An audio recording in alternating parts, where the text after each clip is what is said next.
Hi everyone, it's Stanley starting up this time. I'm the lead. I'm the skipper. Mickey is being lazy.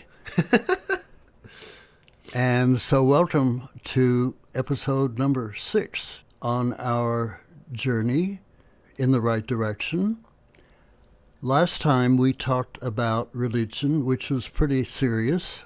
Today we're going to talk, I hope, on lighter subject, namely entertainment. How do we undertake to be entertained in our lives?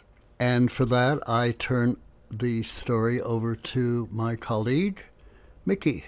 You're on. Entertainment. All right. Well, entertainment is, it's funny to me that entertainment or play or anything is, we all do it, obviously. We all entertain ourselves. And it's funny because like animals entertain themselves, little animals, they all play and they all do these things. So obviously entertainment is like a fundamental thing in life, even though it seems so useless overall. But we all do it nonstop. And today everybody is entertaining themselves or distracting themselves completely. I think entertainment now is a lot more like escapism than it is entertainment. But entertainment for me, I mean, I do a lot to entertain myself, and not all of it's healthy. I like to go to bars, like to drink, but only at night, not in the morning. That's good. Glad to hear that. Yeah, what do you do for fun to like now at 90? What's your activity? It's it's a bit more limited than it used to be. You don't play soccer anymore? No. I used to be very active. I am obviously much less active today. I'm home a great deal.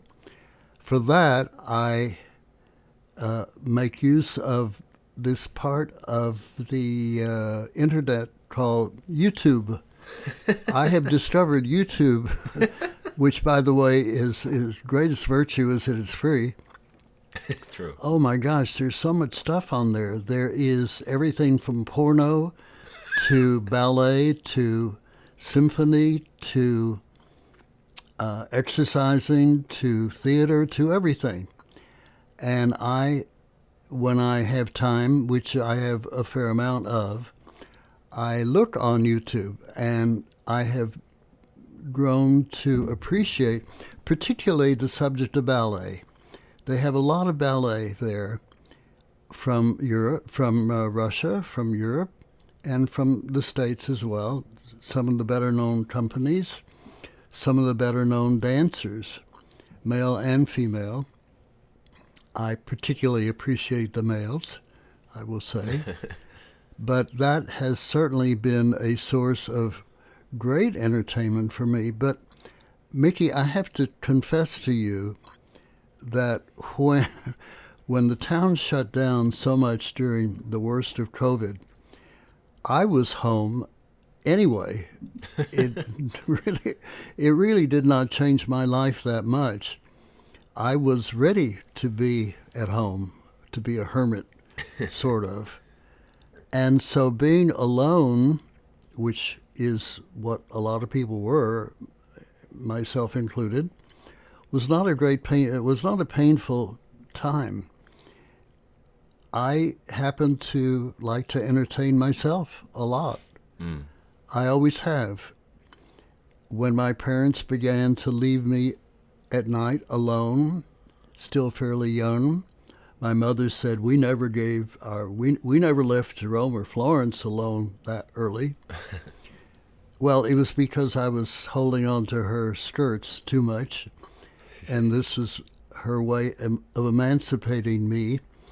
But it was easy. I liked being alone in the house, having it to myself. So being alone has always been, for me, I have to confess, a considerable source of entertainment. What was your main play as a kid alone? Did you have a thing that you usually did? An imaginary friend or a... I would write a little bit. It started me on writing. This would be when? In the late 30s? Early 40s? Yes, that's right. There was no television at that point. You didn't have Netflix back then? Television came into my life when I was a teenager, but before that there was radio. By the way, radio was wonderful. It was superb. There were Sunday night programs that nobody missed. We would gather around the kitchen table for Sunday night dinner and listen to Jack Benny and Fred Allen and Amos and Andy. I mean, these were superb stars. Radio had its height in those years, and even mystery shows, Grand Central Station, The Crossroads of 1,000 Private Lives. I don't know what that is. You would hear. Yeah, it was terrific. So that certainly was part of entertainment. Okay, your turn. How about you? Well, that's so interesting because I have so little experience in, growing up without the world of television and all that stuff. I feel like TV capture and video game capture and stuff when I was growing up as a kid was pretty prevalent. A lot of my friends, big video game players. I never really got into video games because I'm colorblind, and most of the video games they played were military, Call of Duty or Halo or something, and so a lot of the design of the game is meant to be camouflaged. So I was terrible at those games because I couldn't find any of the guys I'm supposed to shoot. So I spent most of my time watching my friends play video games when I was with them. They wouldn't let me play. Everyone was always bummed out when I was on their team because I was so bad. But I didn't play. My parents had a rule for me and for my sister when we were growing up that we weren't allowed to watch TV on the weekdays. And that was awful for a time. And then I started to really value it because we were kind of forced to find other ways to have fun. I played with action figures a lot when I was a kid. I would build these whole stories and worlds, and I had 100 action figures. So I would create all these little worlds, and it was. I mean, my imagination ran rampant when I was a kid. Played outside a lot, which I don't see kids doing anymore. Unfortunately, that's true. People don't know their neighbors. No. I don't know my neighbors in my building now, but I see them and I say hi, but we don't hang out. We're not really friends. I feel like now people are so, their social circles are so confined to the friends that they were forced to meet in school, the friends that they're forced to meet in work, the friends that they're forced to meet in whatever activities they partake in their life, and then on their social media. But people don't really bump into each other out of nowhere and then become friends that often anymore, because why make a new friend when you can make one online with a safety net in between you? Is there anything that you have brought from the early years that you use for entertainment then that you still appreciate? Oh, yeah. I mean, when I was a kid, my next door neighbor, well, really down the street, one of my best friends, I still see him all the time. His name's Dan Dietrich, and he was and is a phenomenal artist. And he lived down the street, so we hung out a lot together when we were 6, 7 years old and all the way through our childhood. And he basically taught me how to love drawing and how to love art, which I do now professionally. So that love for drawing and painting and making little sculptures and making sand castles, all that kind of stuff turned into what I do mostly now. I mean, I don't really watch TV or I don't even listen to music, really, very, very much. I kind of exclusively listen to podcasts, and I draw, and I paint, and I write poetry and stuff like that. But that's my entertainment. But it's also, I feel like there's a big difference between entertainment and self-care, meditation practices and stuff. And I would say that the art, the writing, all that, I find it entertaining, I suppose, to an extent, but mostly it's self-care. It's kind of like going to therapy, except I'm my own therapist, and I'm always right about my opinion. No, but it's really about the canvas turns my mind off. I like to draw and paint and write because it gets all the shit in my head out, onto something else. But I wouldn't say it's entertaining. maybe it's satisfying. I don't know. What do you think? Is that I entertainment? don't know. I think maybe for entertainment to work, it has to be fun. It has to be nourishing. I believe. I was much more a fan of theater, for example, when I first moved to New York than I am now. And that's partly because the tickets are so damned expensive today. Yeah. But I used to go to everything. Live theater or movies? Yeah, live theater, of course. I have the original cast albums from all the original My Fair Lady and Brigadoon and Guys and Dolls and all of those, the early musicals, which I loved. I went and do still go once in a while to opera. It's also expensive. For me to do those things today physically is more difficult because I don't get around so easily. But gosh, what better entertainment can there be than that? It's marvelous. I also find that, and maybe this is true for you as well, simply getting out and going into Central Park on a nice day, sitting down on a bench, maybe taking a sandwich, maybe watching guys play baseball on the great lawn is so wonderful. It is so filling of pleasure and joy. Central Park happens to be one of the great joys of not only this city, certainly this city, and I think many cities. It's extremely well preserved. Yeah. A lot of money goes into keeping Central Park what it is. In the summer, of course, there's theater there.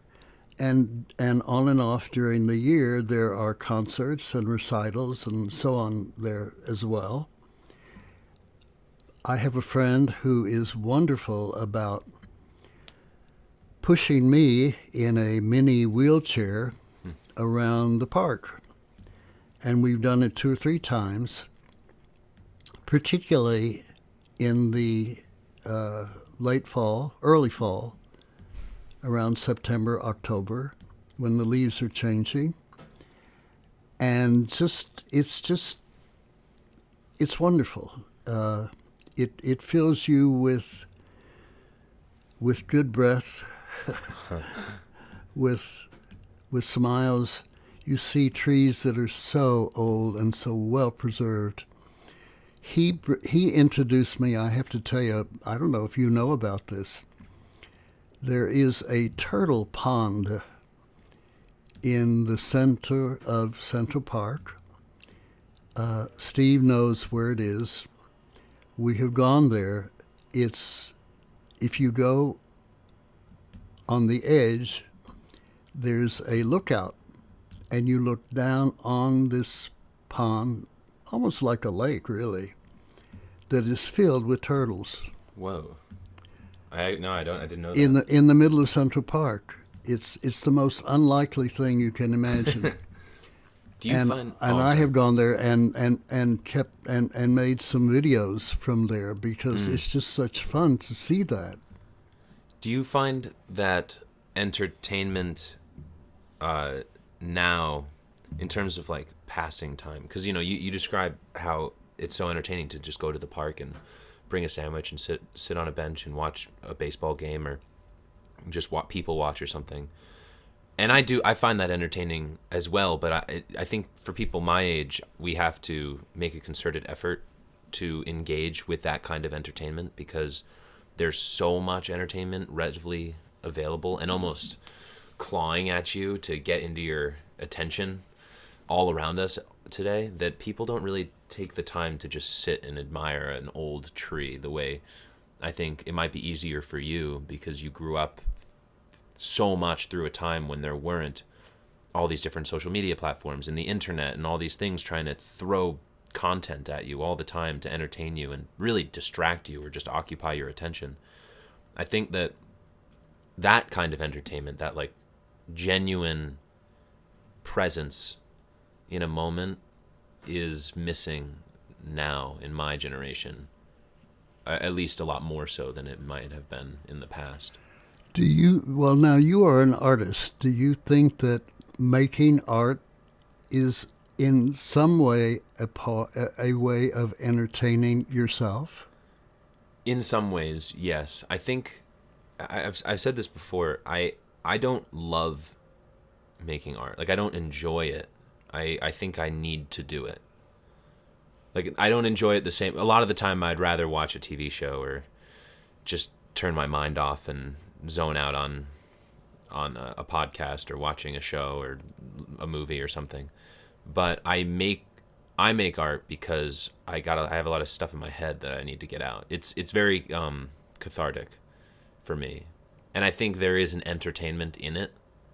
But I think what it really is for me is confronting inner demons and trying to force myself to be present in a moment. Again, because I think that being present is a skill it's a craft that you hone over time, and you have to practice being present. It's not just something you can do. And I think it's easier for people in older generations. I think it's a lot easier for them than it is for us, because there's so much distraction now, and life is so fast. Everyone wants, no one cares about the, what's that phrase? It's about the journey, not the destination. Yes. Yeah, everyone cares about the destination now, and no one really pays attention to the journey. You're walking through the park to get to work, and no one in my world is ever looking around at the baseball game or the trees. They're always looking at their phone or, listening to something in their ears. So I don't know. Maybe, I'm not to say that it's worse or bad, but it's definitely different. Indeed. I have a helper, a young guy. I like him for the most part. He's a little lazy, but I like him. He helps me take care of Amy, my cat. But he is virtually tied to his phone. Yeah. It's very painful for him to be away from that phone at all. And if he is helping me, which is why presumably he comes here, that's what he gets paid for, he alternates that, and a large part, indeed I would say the majority of the time, goes to him on the phone. He is on the phone constantly. It worries me that what would ever happen if the day came when he couldn't be on the phone for whatever reason. Yeah, forced to be. He is truly addicted to it. Yeah. I'm on the phone some too. I guess we all are. I have an iPhone, and I like it, and I look at it a good bit. I get messages on it, and I send messages on it. I send messages to Mickey on it. But I'm not addicted to it, I don't think. At least I hope not. He is. And it really, it makes me think, well, it's a good thing he was not born when I was born, because there was no such distraction then. Well, I think that had he been born when you were born, he'd view it the same way you are. But today it's just so hard. Like I said before, it's a skill to be present in a moment. And I'll say for myself, for example, I have to implement rules for myself. And there are apps. You can download an app on your phone that locks all of the applications on your phone for a certain amount of time to force you to not be allowed to use them for, you can't use it for more than 1 hour a day or something. I did not know that. Yeah, it's crazy that we have created this thing, this phone, that has become so addictive that we don't even have the ability to stop ourselves. You find ways to get away from it. Oh my gosh. Oh yeah, it's wild. Well, that's why doing a podcast like this is so relieving every week, because it is. You're right. You're forced to be just in one present moment, in one conversation with one person, and you're not looking at anything. There's no distractions. You're just here, and time moves sometimes faster, sometimes slower, but it moves like in in a way that feels like you're really moving with it and not just watching it pass by. I'm very glad that we are using this podcast in the way that we are, by which I mean we do not come here with a script. Yeah. I make notes to myself about maybe 2 or 3 things that I would like to bring up, but we don't have a prepared script, and we are allowing ourselves to feed to each other whatever comes into our minds. Yeah. I believe that is wonderful and maybe unusual at this point. We are not addicted to rules. All we do, Mickey and I, is we pick a general topic like entertainment or religion or travel or whatever, and then we go with that. So far, it has worked. I believe it has worked quite well. There are podcasts that are there to give you news, to give you advice, to keep you on the straight and narrow. We're on straight and narrow anyway. We don't need to be told how to do that. No, we're good at it. I think that this is. I mean, all the podcasts that I listen to are this format, this kind of just unguided conversational format. That's the kind of podcast that I gravitate to as a listener. And the first podcast I ever made was not like that at all. It was very scripted, very well researched, very studied, very well produced. Well, I won't say well produced, but very heavily produced. And it burnt me out. I did 77 episodes, and by that point, I got too tired of doing it. Wow, that's a lot. Whew. Yeah, well, I mean, there's podcasts out there that are almost 2,000 episodes now, you know? But in terms of entertainment, like I said before, I don't listen to a whole lot of music, which I probably should. Every time I do, I realize how positively it affects me, but then I don't do it a lot because I kind of spend all my day listening to podcasts. Pretty much all day. Whenever I'm commuting or moving, traveling from one place to the other, I'm listening to someone else have a conversation in my head. And what were the ones that registered best with you? There's a podcast called the Lex Friedman Podcast. He is an AI software engineer, I think. I mean, maybe I'm saying that term wrong, but that's kind of what he does at MIT, I believe. But he is also a lover of Russian literature and poetry, all literature and poetry, and just a fan of curiosity, and brings on guests every episode, a new guest that does a new awesome thing, and they just talk like this. He'll have questions that he wants to ask them. He's kind of more like an interview, but it's mostly just a conversation. And episodes are 3 hours long. But I listen to almost every episode that he posts because I just respect his heart. And I like listening to him because I think he's a good influence on me and how I think about things. He's a heavy thinker. What was the best thing you've gotten from him? Probably he's the first person in today's cultural space right now that I've found that his whole message is just optimism and love.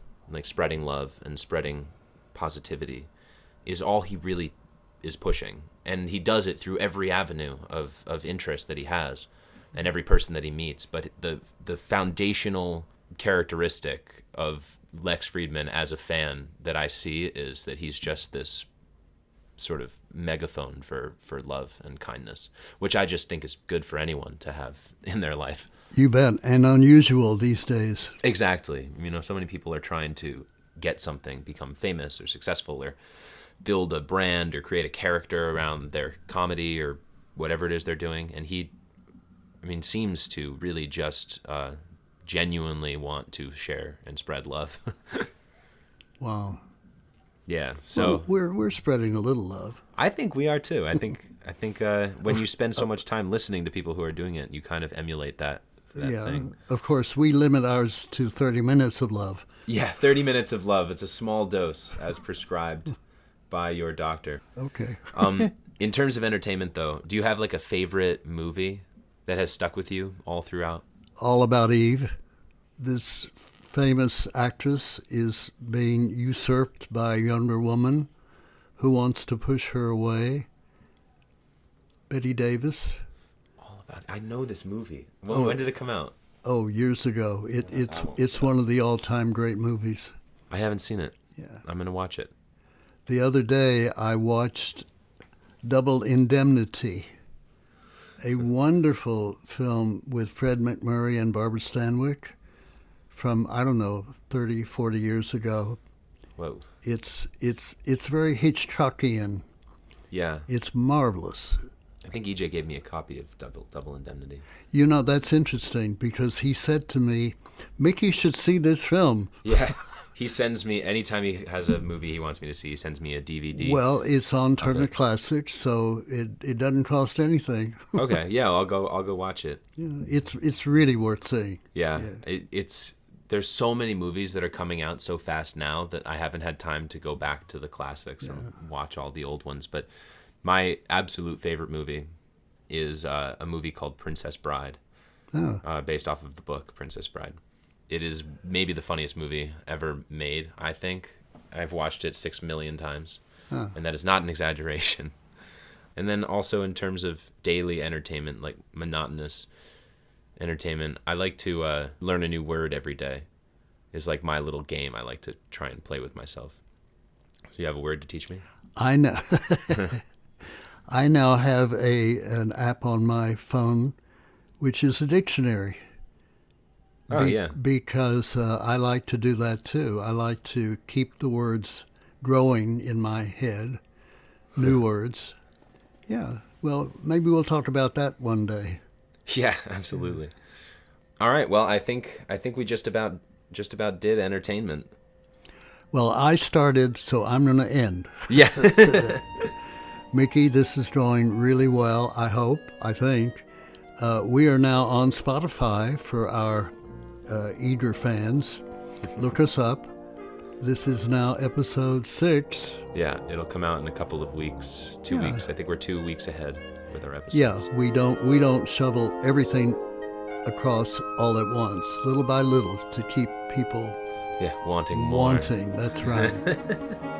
But thanks for keeping with us, folks, and we will see you again in about a week. Yeah, episode 7 on whatever we decide sometime between now and then. Bye. Bye.